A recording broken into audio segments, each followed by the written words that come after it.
The front covers are starting to be taken off. I've got wires that go around the steering column, which I'll have to worry about trying to take off.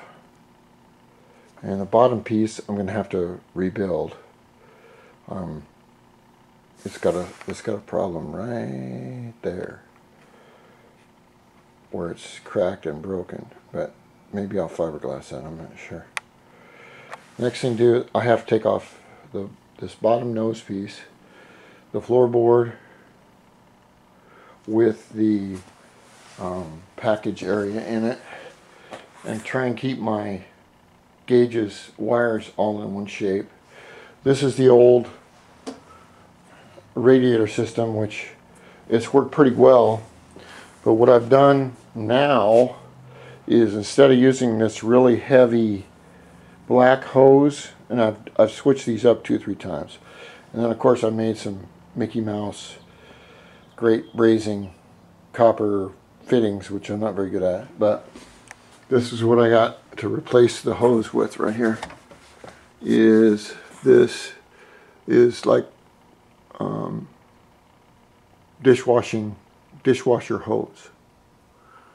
And there's my old car when I was 17. Then after I get all this stuff off, I'm going to need to get everything clean. After I get everything clean, then I will start the rebuilding of the panels, the rebuilding of the engine. Now, being a body man or a painter, what we do and what we learn how to do this, and we learn by doing it. I started out painting bumpers, painting these back bumpers right here, back when they used to be fucking chrome instead of no chrome or plastic bullshit chrome. Anyway, I see what this bike is exactly going to look like when I get it done. I know exactly what the color panels are going to look like. I know what everything is going to look like, full bling, and all I have to do is do every step to achieve that picture in my mind. That is how you do it in auto body.